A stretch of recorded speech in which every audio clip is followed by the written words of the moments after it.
Hey,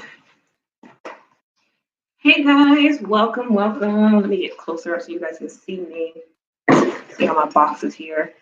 But welcome. This is Tahiri Divine. I am so happy to have you guys with me. So before I start, quick announcement. I have some t-shirts on sale. Y'all check this out, right? The Bewitched. So if you guys want to get a Bewitched tee from me, go ahead and email me at TahiriD9 at Gmail, or you can DM me at TahiriDivine on Instagram, and I can give you guys the deets on the shirts. I have them in purple. I don't know if this is turning up blue, but this is like a royal purple, and I have them in black. And so you guys can get them. These are lady style cuts. If you guys want a shirt, just let me know. I'll make sure I'll get a fella style cut too. But V-neck tees for the ladies, they're fitted. I'm wearing a size medium, so it kind of hugs me and snugs me. But yes, if you guys want a Bewitched tee from me, definitely hit me up on Instagram or email me and we can get that in for you guys. All payments can be sent through PayPal or Cash App, but I'll send that detail to you guys when you guys DM me for your shirts, right? This is the perfect time to get it right before Halloween, All Hallows Eve. But let's go ahead and get into what this video is about. So today, before I start, don't forget to comment, like, subscribe, hit that notification bell so that you are always notified when I drop a video. And I'll be dropping a lot of videos this month. There's a lot of changes coming up. Also more announcements. Let me get this out the way for you guys too. You guys can, I have a class that's up right now. It's a 4-week self-paced course called How to Be Spiritually Grounded, Intro to Spiritual Grounding and the Elements. So each week you'll go through a different element, starting with the earth, then you go through water, air, and fire. These are techniques and meditations and just some basic helpful information, prayers and affirmations that can help you to get more grounded if you are looking to expand yourself on your spiritual practice. Also, I have a course coming up and I have the date for you guys now. Let's see.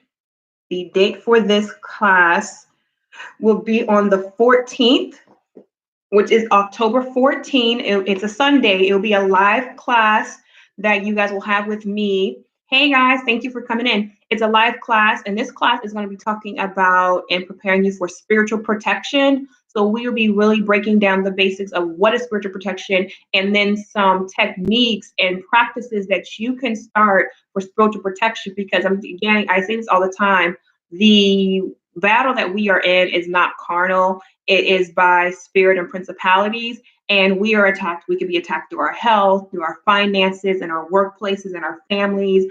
All these things it is a proper way to know how to spiritually protect yourself. So I'll be sharing information with you guys about that and giving you guys lots of resources so you don't just end it with me. You can actually build up on it. So it doesn't matter what your spiritual practice or your religious background may be, because I come from a Christian background, so I definitely will be based on Christian principles. However, I do implement other information that's not so much privy or not talked about, discussed on what some practical things you can do, like the importance of salt, the importance of sage, which is just a basic level. There's actually things you can actually do, baths and cleanses, and how to know somebody has an evil eye against you or sending you principalities against you, protecting your home, your finances. I mean, what is the point of wanting to make all this money if you don't know how to protect yourself on a spiritual level? Because money is an energetic symbol. It's an energetic entity, if you will. It's pretty much has an energy base to it because we give it so much of our own energy, it has become its own energy as well.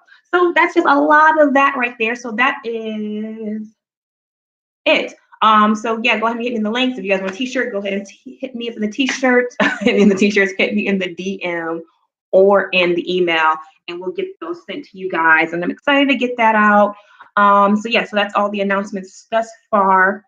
Let's go ahead and get into it, right? So I've been talking to you guys a lot about alchemy, spiritual alchemy. What is alchemy? But before we really get deep into alchemy, I really want to give you guys the basics of the Hermetic principles, because that's really important to kind of know, because all of the stuff ties in together. The first alchemist, or the one who was known to really establish the school of thought for alchemy, is the god, well, he's known as the god Thoth, also known as Hermes by Greek mythology. So let me just give you guys some back information so we can kind of know, well, who is this Thoth person, or who was this, what is alchemy, what is the Hermetic principles, and how can I use this in my life?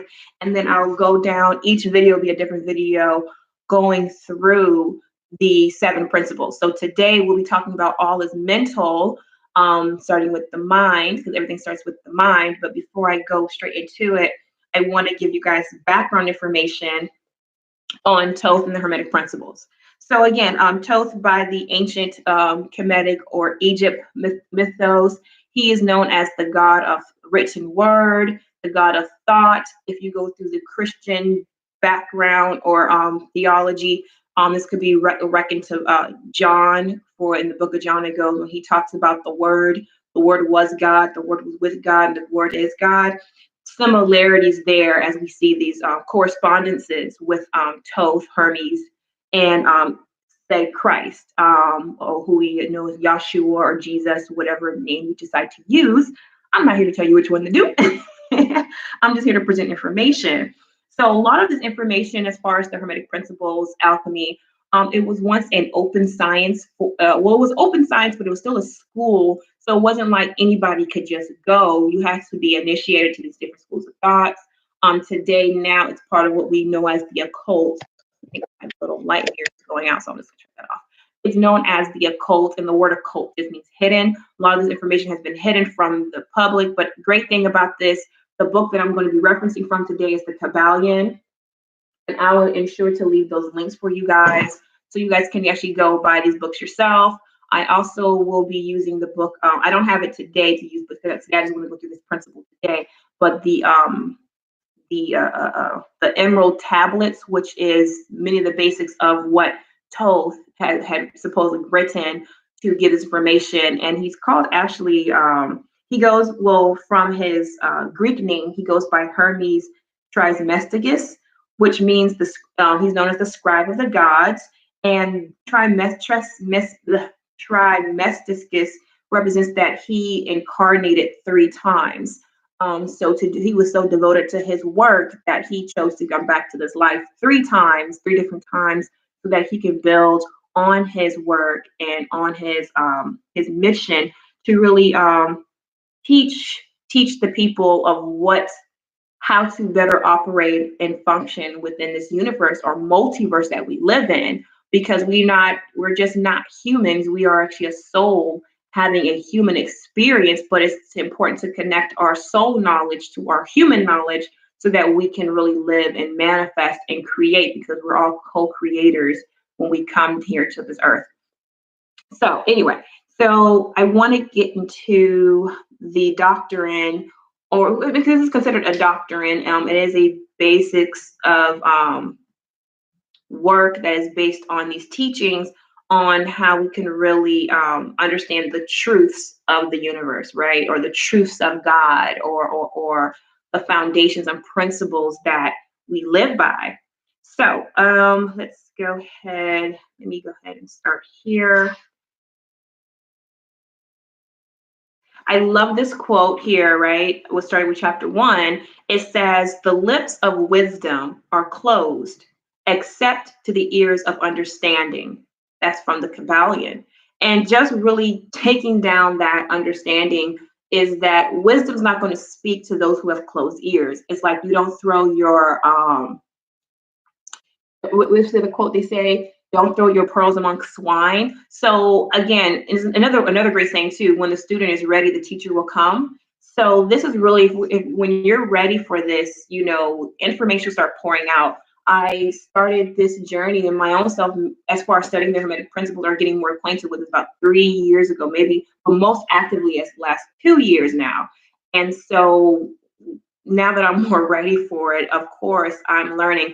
And I want to share you guys, as I'm sharing this information, I'm the student and the teacher just as much as anybody else. So I'm be sharing my experiences by working with these principles. And also, there's so much more to learn. So I don't want my sharing this with you to be the end all be all. I expect you guys to definitely go out and get these books and other corresponding books and study and read up on yourself, and definitely share with me, guys, while we're on the comment section and we're working all these wonderful things out together, right? So let's go ahead and start with this. Looking at my notes here. We're going to start with when he talks about, or actually, because the book is supposed to be written by his, not by Thoth himself, but by his 3 initiates. So let's find, I want to go ahead and write this part, or read this part, talking about the 7 Hermetic principles, chapter 2. The principles of truth are 7. He who knows these understandingly possesses the magic key before whose touch all doors of the temple fly open. Now that's really symbolic right there. And I want you guys to understand the words that we use in our everyday language is really explaining what we already know, but we have to take time to really understand the words. When we use the word temple, the temple is not an outside building or an external place. The temple is the mind. That's why we talk about your temples, right? That's why it's going to be important to understand that this is all is mental and everything starts with the mind. So I'll just give you guys I'm going to kind of read out what the 7 principles are, and then I'm going to go straight into the all is mental first. So the 7 principles, beginning with number 1, is the principle of mentalism. Number 2, the principle of correspondence. 3, the principle of vibration. 4, the principle of polarity. 5, the principle of rhythm. 6, the principle of cause and effect, also known as karma or the law of causation. And then 7, the principle of gender. And so we'll explain, and I'll actually give some examples that come to me of how these principles formulate itself. I was looking for something, but I don't think I have it on me.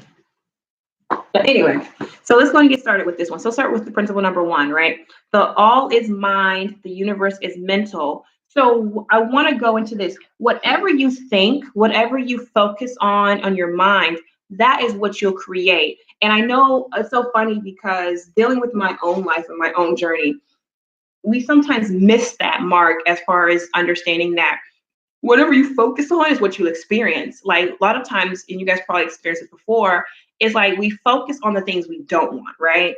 And when we do that, it's like say, oh, I don't want this thing to happen. I don't want this thing to happen. And then the thing ends up happening because we put so much energy on a mental level. Because I'm telling you, our thoughts are powerful. They're just as powerful, if not more powerful, than the words we speak. I'm even going as far as saying I believe our thoughts are more powerful than the words we speak. And I say that because what you tend to focus on, you're going to experience on an energetic level, and it's going to manifest itself in the physical, a physical manifestation. So when I say energetically, it could be spiritually, the spirit energies, kind of the same thing. So I use those terms fluidly. So that's going to be really important. For instance, there was a time when I had really bad anxiety. I don't get anxiety as much, a little to none anymore in my life. And I'll share the anxiety story another time. But I used to get really bad anxiety, especially when I was working in the corporate world.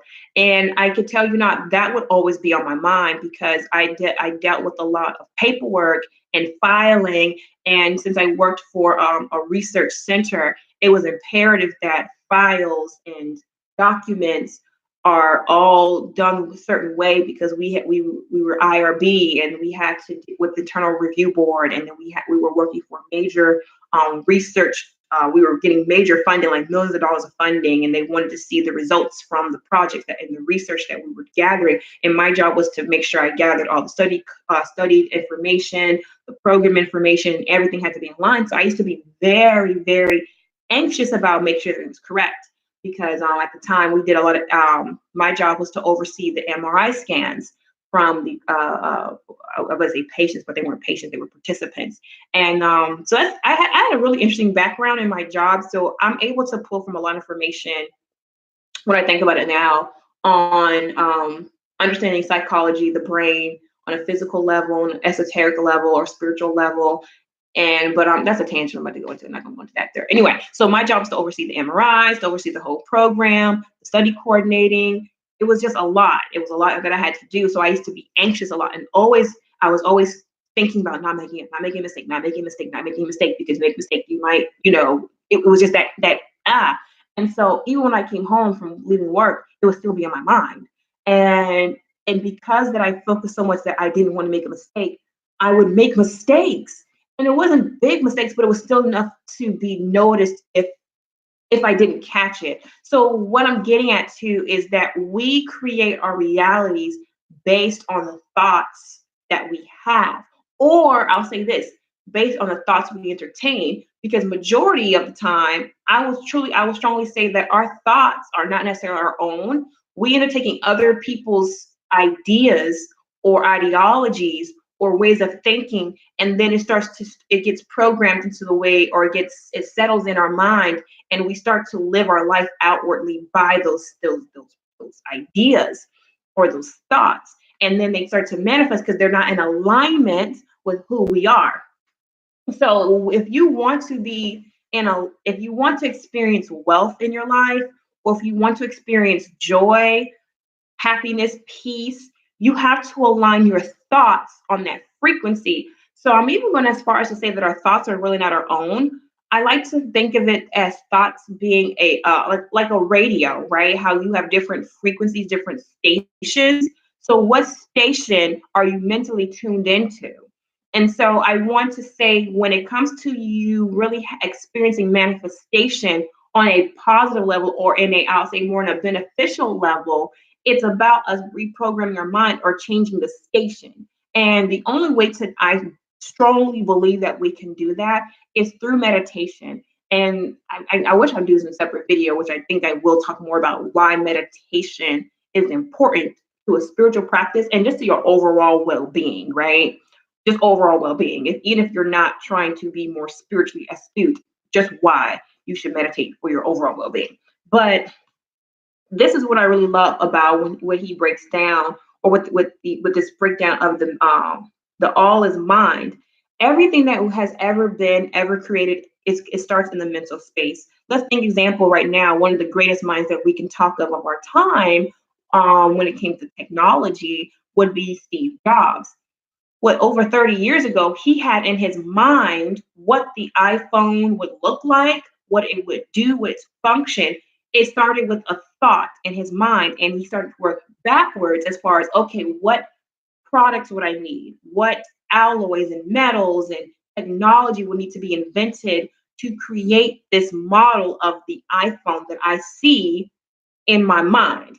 So the same thing happens if you're building a house. It starts with your mind, the thought, the idea.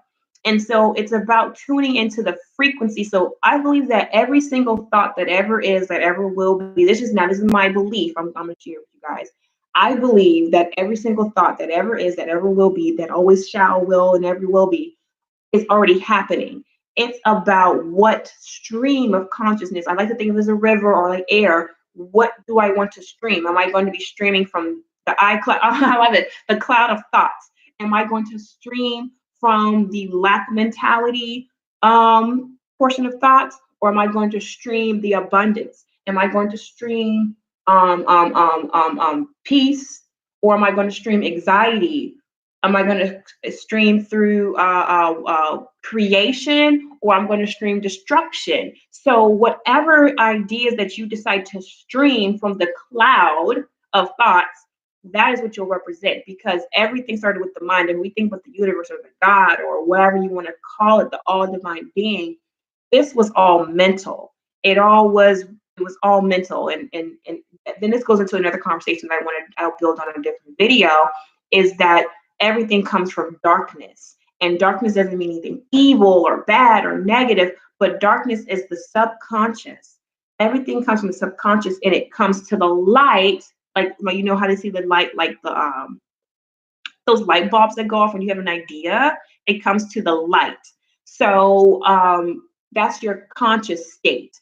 But we are really being ruled by our subconscious. So that's why I ask or tell or ask us to really focus on our thoughts and clearing our thoughts, and so that we can recognize what is a true thought of my own, or what am I streaming. So right here, mental creation of the all. The all could be God, universe, the substantial reality. All is mind.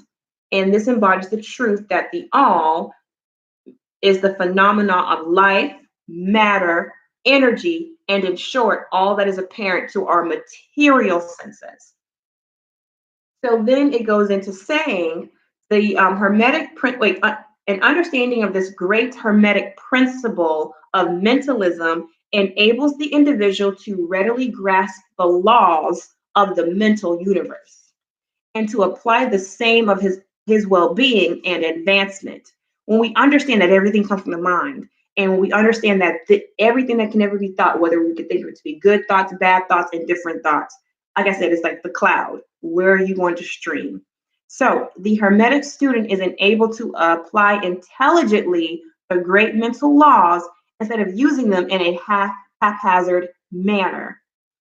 The master key in his possession, the student may unlock the many doors of the mental and psychic temple of knowledge and enter the same freely and intelligently. I'm going to read this paragraph and then I'm going to end it like this, guys.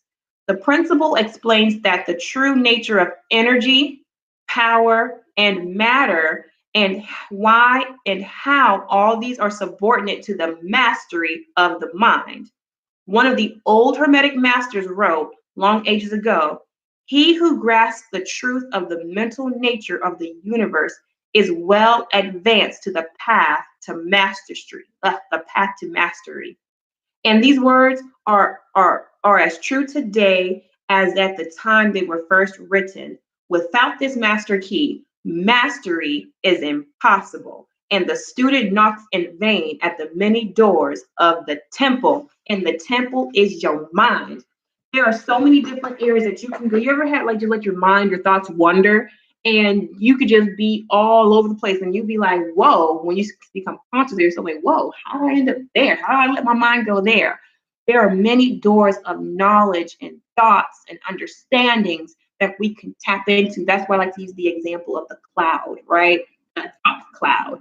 And so when you're knocking on a door for understanding, please note that at the same time, you can unlock any part of yourself.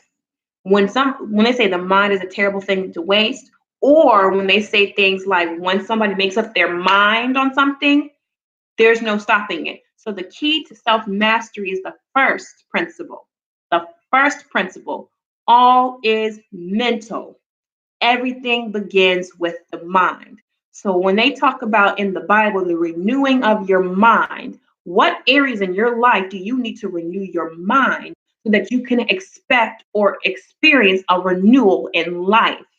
And oh my God, that just gives me this word to really just focus on that. When I even think of my own situation, when I focused so much on the negative, what I perceived to be negative things in my life, I experienced more of that negativity. But when I end up saying no, enough is enough, I want a different experience, I immediately changed the frequency, and thus for I had a different experience. So I'm here to say to you guys, it is so possible.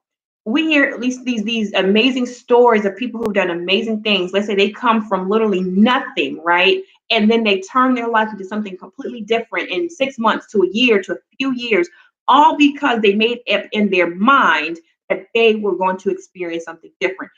Look up, research any person that you are infatuated with or look up to. It all started with something in their mind on what made them shift to a whole different experience. So that is all for today. First law of the Hermetic principle is all is mental. We will come back with day 2, which will talk about the law of correspondence. Thank you guys so much for tuning in with me. Please go ahead and find me on all my social sites as Tahiri Divine. If you want a Bewitched t-shirt, please go ahead and email me or hit me in the DMs on Instagram. I look forward to talking to you guys. Peace.